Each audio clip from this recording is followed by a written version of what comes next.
a message from your guides reading for Family of Light. Okay, so I have 3 crystals here. One I'm pretty sure is for the whole group. I'm going to go ahead and go over the crystals and then I'll surround us in some protective space.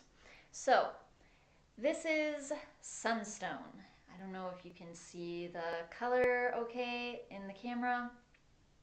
So, obviously, with the orange in here, this is, well, sacral chakra, but it's also actually a solar plexus stone. So, anything really pertaining to solar plexus, sacral chakra as well, and those energy centers, there's a lot of charged energies with those. I don't really feel to go on about that stone, but properties having to do with those chakras. Then here I have my Shattuckite. So this is a really, really psychic stone. It's also very grounded. So it helps your third eye, it helps your root, and it also helps your crown chakra. So definitely a lot of balance coming in with that stone. It's also good for healing with earth energies in particular. And I'm getting something about past lifetimes too, and healing past lifetimes. Okay, but specifically it feels like earth past lifetimes. And then I have my selenite wand here. So this always represents for me some kind of higher energy coming in. A lot of times it can have to do with clearing as well, especially since it's a wand. It's so good for clearing out your energy. I'm sure selenite has to do with other things as well that you can look up that might resonate with you. I even feel like that might be part of the reason that I'm not supposed to say so much about the stones. I feel like you can look up things as well and you can get some stuff that might work for you. Okay, so I don't feel like I'm going to use one of these stones to surround us in positive space. Your guides are coming up, so I feel like they're going to surround you. So I'm just going to visualize it around myself, and then I'm going to visualize it around you, and they're going to be helping with that.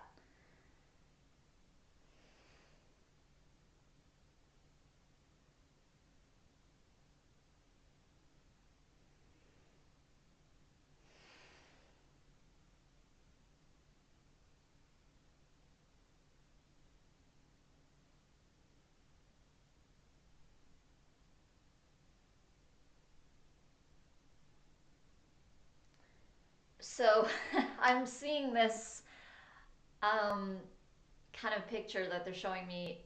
They're they're kind of going around you, and one of them was like giving you like this big hug, versus just surrounding you in the energy, and then they're all kind of standing around you in this circle.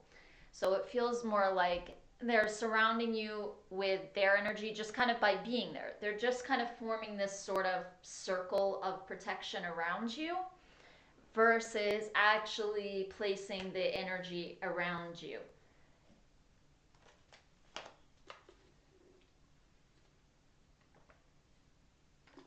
So you've definitely got some mediumship ability going on. You could definitely read others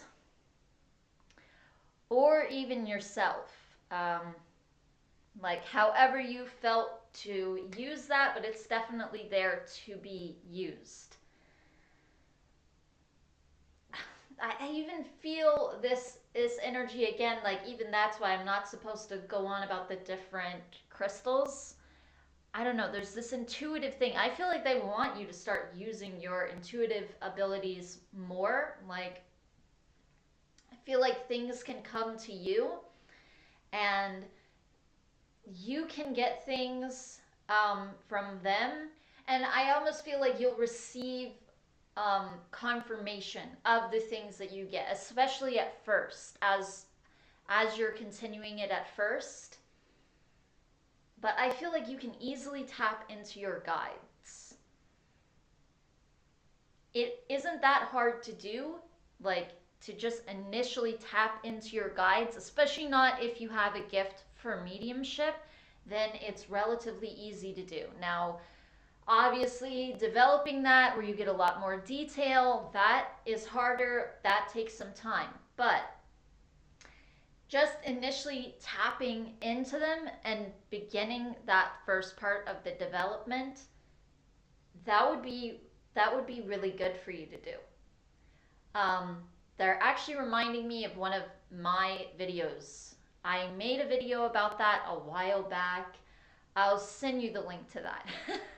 Where I was just talking about when you're first wanting to connect with your guides as a medium, what do you do, kind of thing. Because I had someone send me a question about that, who basically had never really done it before, but she felt like she was a medium. I feel like this is a confirmation to you that you are psychic, that you definitely have mediumship abilities, that you can feel your guides around you. And I feel like, yes, they are around you, they do communicate with you.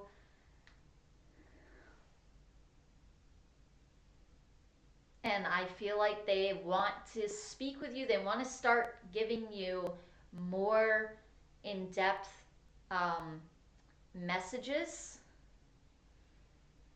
And they want you to learn how to interpret what they send you.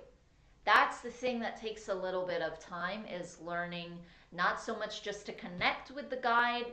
That's easier, but then learning, kind of figuring them out, learning to understand the way that they communicate, the way that you communicate with them, and just kind of how that works, what different pictures mean, or different feelings, a feeling of this or that, and just kind of how it all works together, or if you hear things or whatever your gifts are.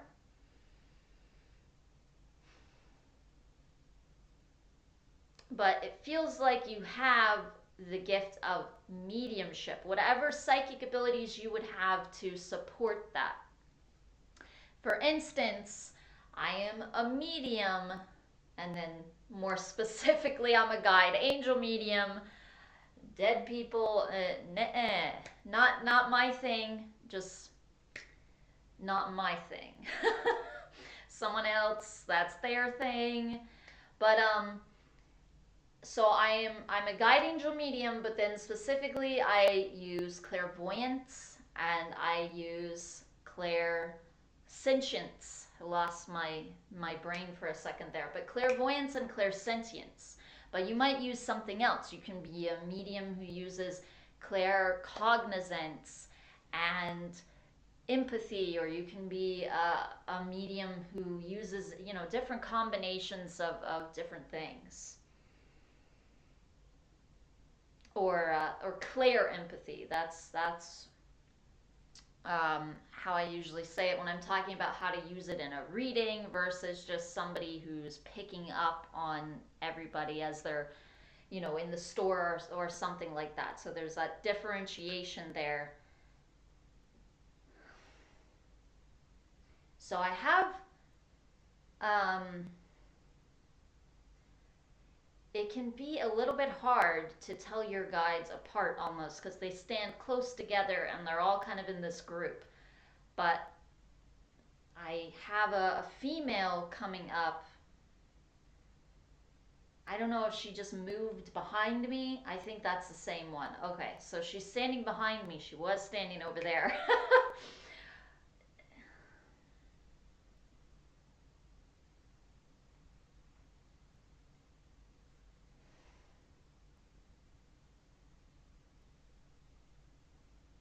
She's got this kind of big energy. I don't know how to describe it. It almost feels kind of wide, or like almost if you're broad shouldered or something, or if you're like very muscular, I would say. Because it almost feels like a physical thing, like the way that she's shaped. It feels like a lot of power can come through her physical vehicle.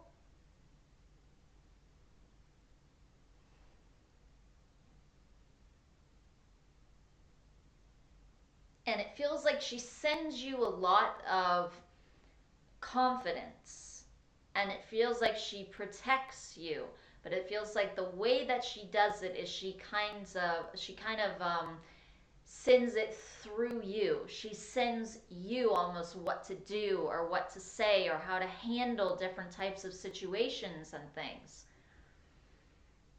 So it's not like she just protects you from some external thing or doesn't allow you to walk through the situation. It's more the train is coming, get out of its way.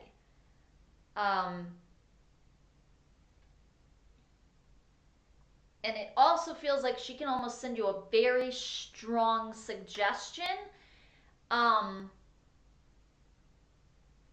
I'm getting this word, don't freak out, but I'm getting this word like possess or like possession.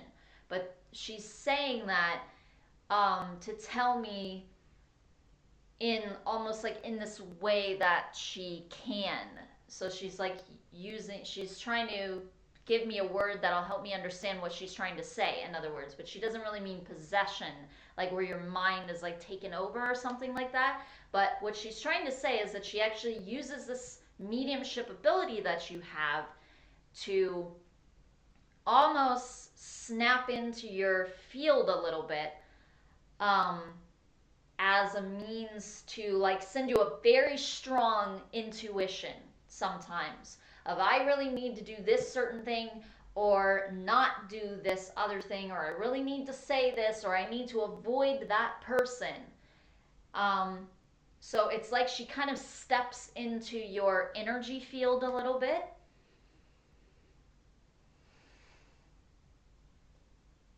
So this shows that you have the ability to kind of physically channel as well. There's some ability for that there too. I don't feel like you're really going to end up developing that so much in this lifetime, though, where you're going to do something like trans mediumship or something like that. Or trance mediumship is what I'm trying to say. Where it's more like the entity kind of coming through you and speaking, and you're more in like a trance or kind of dream-like state, or like channeling, like physical channeling, the same type of concept. I feel like that ability is there, but I feel like it's to a lower degree. It's just for these types of purposes, so that a guide can come through in a kind of intense way and really snap into your field, like she was saying, and just give you this very strong intuition of what needs to be done or what needs to be avoided. Or just send you other, downloads of information that you might need in some way. I feel like mostly it's having to do with hunches of you should do this or say that or go here and don't go there type of thing. That's what it mostly is, I feel like. But if other information ever comes through, it's because it's what's needed for some reason to protect you in some way, even if it means to keep you on your path. And I feel like to them, that's actually them protecting you. Okay, so that is all that your guides have to say for this reading. Thank you very much for allowing me to do another reading for you. It's been a while, and I will see you next week. Namaste.